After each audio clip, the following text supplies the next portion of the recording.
नमस्कार विद्यार्थी मित्रांनो, LKP अकॅडमीमध्ये आपणा सर्वांचे स्वागत आहे। तर यामध्ये आज आपल्याला भूगोलचा पहिला तास आहे आपला। यामध्ये भूगोलाची अतिशय महत्त्वपूर्ण अशी आपण माहिती बघत आहोत, जी तुम्हाला पोलीस भरती, आर्मी भरती यासाठी उपयोगी पडेल। भूगोलचा जनक यामध्ये लक्षात ठेवायचं एरेटोस्थनीज। भूगोल का वर्तमान जनक अलेक्झांडर वॉन हम्बोल्ट। व्यवस्थित भूगोल का जनक एरेटोस्थनीज। भौतिक भूगोल का जनक पोलोडिनोइयम। सांस्कृतिक भूगोल का जनक कार्ल ओ सावर। गणितीय भूगोल के संस्थापक थेल्स एनेक्सिमिंडर। विश्व ग्लोब का निर्माता मार्टिन बेहेम। हे लक्षात ठेवायचं आहे। यामध्ये पुढे विश्व मानचित्र के निर्माणकर्ता अनेक्जी मेंडर। भौगोलिक विश्व का रचनाकार स्ट्रैबो। श्रेय यूनान। भूगोल के नामकरण एवं इस विषय को प्राथमिक स्तर पर व्यवस्थित स्वरूप प्रदान करने का श्रेय यूनान के निवासियों को जाता है। गेटियस ने अपनी पुस्तक जिस पीरियड्स अर्थात पृथ्वी का वर्णन में सर्वप्रथम भौगोलिक तत्वों का क्रमबद्ध समावेश किया। भूगोल के लिए ज्योग्राफिक शब्द का प्रयोग सर्वप्रथम एरेटोस्थनीज ने किया है। मानव भूगोल का पिता निम्नलिखित में किसको कहा जाता है? लक्षात ठेवा, मानव भूगोल का पिता कार्ल रिटर को कहा जाता है। हमारी पृथ्वी की एक मंदाकिनी है, उसका नाम क्या है? लक्षात ठेवायचं आहे। आपल्या पृथ्वीची एक मंदाकिनी आहे, त्या मंदाकिनीचं नाव काय आहे तर लक्षात ठेवायचं आहे दुग्धमेखला या आकाशगंगा। आकाशगंगा की सबसे नज़दीकी मंदाकिनी को क्या कहा जाता है? लक्षात ठेवा, आकाशगंगाच्या जवळ सर्वात जवळची जी मंदाकिनी आहे त्याला काय म्हणतात तर लक्षात ठेवायचं आहे देवयानी। लक्षात ठेवायचं आहे देवयानी। भूगोल को मानव परिस्थिति के रूप में परिभाषित करने वाला विद्वान कौन है? H.H. बरोच। भू आकृति विज्ञान का जन्मदाता किसे माना जाता है? पेशर। भूगोल पृथ्वी को केंद्र मानकर अध्ययन करने वाला विज्ञान है, ऐसा किसने कहा था? वारेनियस। सौरमंडल के बारे में विश्व के समक्ष जानकारी प्रस्तुत करने का श्रेय किस विद्वान को है? कोपरनिकस। लक्षात ठेवायचं आहे कोपरनिकस। सूर्य किस दिशा में घूमता है? सूर्य पूर्व से पश्चिम की ओर घूमता है। सूर्य में कौन से गैस होते हैं? लक्षात ठेवायचं सूर्यामध्ये कोणकोणते वायू आहेत? हायड्रोजन 71%, हेलियम 26.5% और इतर आहेत 2.5%। एब जॉर्ज लेमेंटर महाविस्फोट सिद्धांत त्यालाच म्हणायचं आहे बिग बँग थेरी, हे लक्षात ठेवायचं आहे। त्यामध्ये दोलन सिद्धांत पुलसॅटिंग universe theory doctor LH. Sundays लक्षात ठेवायचं आहे। स्थिती सिद्धांत इन्फ्लेशनरी थेरी अलेन गुथ लक्षात ठेवायचं आहे। एब जॉर्ज लेमेंटर ब्रह्मांड की उत्पत्ति के संबंध में महाविस्फोट सिद्धांत सर्वमान्य है, इसका प्रतिपाद एब जॉर्ज लेमेंटर ने किया था।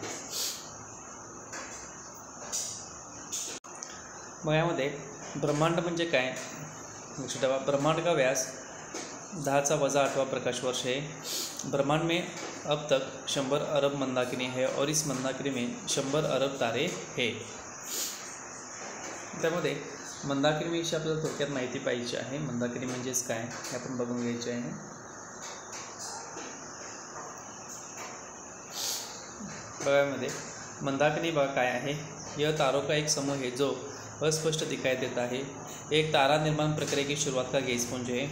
त्यामध्ये दुग्धमेखला या आकाशगंगा हे आपली मंदाकिनीचं नाव आहे। बघा, हमारी पृथ्वी की एक मंदाकिनी है, उसे दुग्धमेखला या आकाशगंगा कहा जाता है।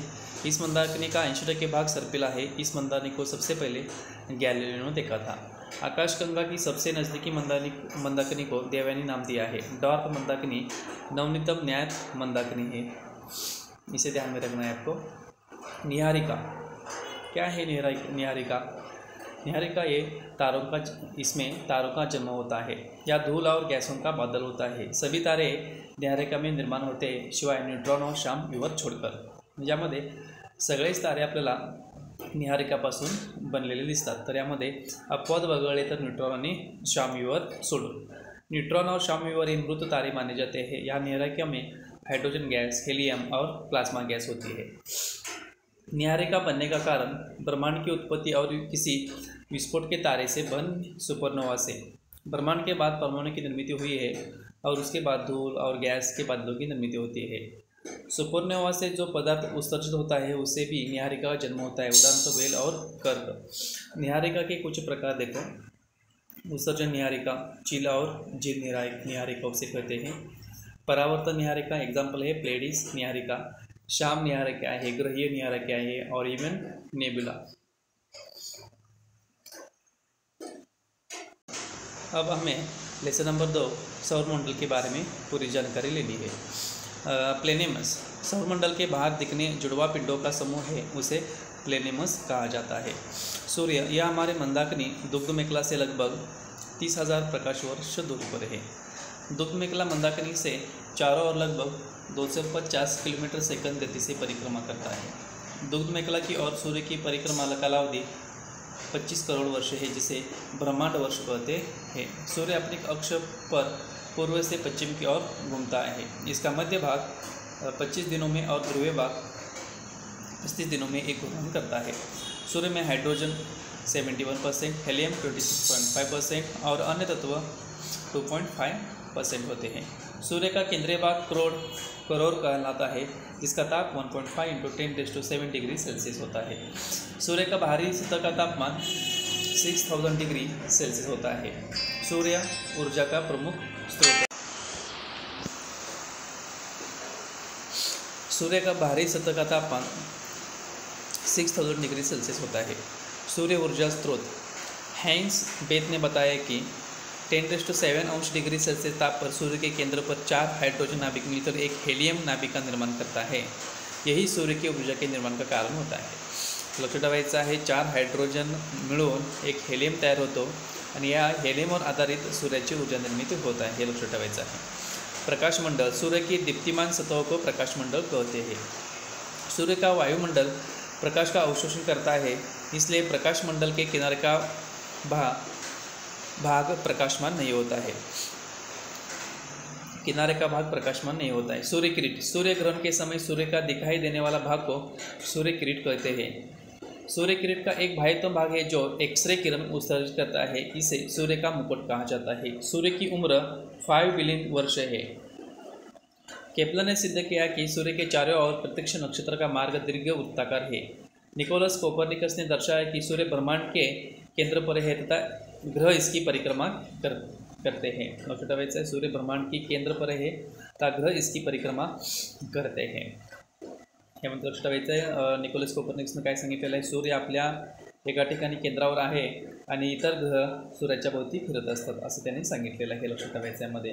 तर यामध्ये बघा, हा अतिशय मोस्ट इम्पॉर्टंट भाग आहे, आपण समजून घ्यायचा आहे। आता यामध्ये नेक्स्ट पार्ट बघा, सौरमंडल के पिंड। अंतर्राष्ट्रीय प्राग सम्मेलन 2006 के अनुसार सौरमंडल के पिंडों के 3 भागों में बांटा गया है, परंपरागत ग्रह, बौने ग्रह और लघु ग्रह। परंपरागत ग्रह है बुध, शुक्र, पृथ्वी, मंगल, बृहस्पति, शनि, अरुण एवं वरुण। बौने ग्रह है प्लूटो, चेरान, सेरस 2003 UV 313। लघु सौरमंडलीय ग्रह है धूमकेतु, उपग्रह और अन्य छोटे छोटे खगोलीय पिंड है। ग्रह के वैशिष्ट्य देखो, ग्रहों की संख्या 9 से होकर 8 हो गई है। प्लूटो ग्रह यम ग्रह से निकाल दिया गया है। प्लूटो ग्रहाला काय केलेलं आहे, 2006 मध्ये ग्रहामधून याचं वगळण्यात आलेलं आहे। प्लूटो ग्रह को यम ग्रह कहते हैं, उसे बौने ग्रह का दर्जा दिया गया है। ग्रह सूर्य के चारों ओर परिक्रमा करते हैं। पार्थिव या आंतरिक ग्रह, त्यामध्ये बघायचं पार्थिव आणि आंतरिक ग्रह कोण कोणते आहेत, बुध, शुक्र, पृथ्वी और मंगल इसमें आते हैं। ग्रह सूर्य के बहुत निकट है, ये चट्टानों से बने होते हैं। बृहस्पति या बाह्य ग्रह बघा, बृहस्पति, शनि, अरुण, वरुण को बृहस्पति या बाह्य ग्रह कहा जाता है। ये सूर्य से बहुत दूर है और बड़े आकार के हैं। ये गैस और तरल पदार्थों से बने होते हैं। मंगल, बुध, बृहस्पति, शुक्र एवं शनि, इन 5 ग्रहों को नंगी आंखों से देखा जा सकता है। म्हणजे आपण सहजपणे या ग्रहांना बघू शकतो असं सांगितलेलं आहे। आकार के अनुसार ग्रहों का क्रम, उतरता क्रम, घटता क्रम उसे कहते हैं। म्हणजे सगळ्यात जास्त आकाराने मोठा जो ग्रह आहे बृहस्पती, त्याच्यापेक्षा कमी शनी, अरुण, वरुण, पृथ्वी, शुक्र, मंगल व बुध। म्हणजे सर्वात लहान जो ग्रह आहे, सर्वात छोटा तो बुध ग्रह आहे, लक्षात ठेवायचं। सर्वात मोठा ग्रह जो आहे बृहस्पती ग्रह आहे। सूर्य से दूरी के अनुसार ग्रहों का क्रम बघा, सूर्यापासून काही अंतरावर असलेले ग्रह बघा, सूर्यापासून जे अंतरावर आहे ते ग्रह बघा, बुध, शुक्र, पृथ्वी, मंगल, बृहस्पती, शनी, अरुण, त्याला युरेनस म्हणायचं आहे, वरुणला नेपच्यून म्हणायचं आहे। सूर्याच्या जवळ जो सगळ्यात जवळचा ग्रह आहे तो बुध आहे, लक्षात ठेवायचा आहे। सूर्याच्या सर्वात लांबचा ग्रह आहे म्हणजे तो वरुण, नेपच्यून, लक्षात ठेवायचा आहे। चला बस, एवढा काय वेळ केला, बस आलेलं नाही बघा. सूर्यापासून सर्वात जवळचा ग्रह आहे बुध ग्रह आहे आणि सूर्यापासून सर्वात लांबचा ग्रह आहे वरून त्याला नेपच्यून ग्रह असं म्हणायचं आहे, लक्षात ठेवायचं यामध्ये. घनत्व के क्रम के अनुसार ग्रहों का क्रम बढ़ते क्रम में शनि, अरुण, बृहस्पति, नेपच्यून, मंगल योग शुक्र. द्रव्यमान के अनुसार ग्रहों का क्रम बढ़ते क्रम में बुध, मंगल, शुक्र, पृथ्वी, अरुण, वरुण, शनि एवं बृहस्पति. न्यूनतम द्रव्य वाला ग्रह बुध है और अधिकतम द्रव्य वाला ग्रह बृहस्पति है. परिक्रम काल के अनुसार ग्रहों का क्रम बढ़ते क्रम में कमी वेळेकडून जास्त वेळेकडे. म्हणजे बुध ग्रहाला परिक्रम करायला थोडा जास्त वेळ लागतो सूर्याभोवती आणि वरुण ग्रहाला परिक्रमण करायला जास्त वेळ लागतो, लक्षात ठेवायचं आहे. परिभ्रमण काल के अनुसार ग्रहों का परिक्रम म्हणजे लक्षात ठेवा स्वतःभोवती फेरी मारायला किती वेळ लागतो, लक्षात ठेवायचं आहे. परिभ्रमण म्हणजे दुसऱ्याभोवती फेरी मारायला किती वेळ लागतो. तर लक्षात ठेवा सूर्याभोवती बृहस्पतीला परिभ्रमण करण्यास अतिशय कमी वेळ लागतो आणि शुक्राला लक्षात ठेवायचा अतिशय जास्त वेळ लागत असतो. अपने अक्ष पर झुकाव के आधार पर ग्रहों का क्रम बढ़ते क्रम में शुक्र, बृहस्पति, बुध, मंगल, पृथ्वी, शनि, वरुण एवं अरुण घूर्णन किंवा परिक्रम की दिशा में पूर्व से पश्चिम की ओर शुक्र और अरुण परिक्रम करते हैं. आणि सभी ग्रहों के घूर्णन की दिशा पश्चिम से पूर्व हे लक्षात ठेवायचं आहे. आता यामध्ये काही ग्रहांची माहिती आपल्याला उद्या आपण पाहून घेणार आहे. त्यामध्ये बुध ग्रह आहे, शुक्र ग्रह आहे. तर लक्षात ठेवायचं आहे. हा व्हिडिओ बघत राहायचा आहे. व्हिडिओ आवडल्यास व्हिडिओ लाईक करा, शेअर करा आणि सबस्क्राईब करा. धन्यवाद.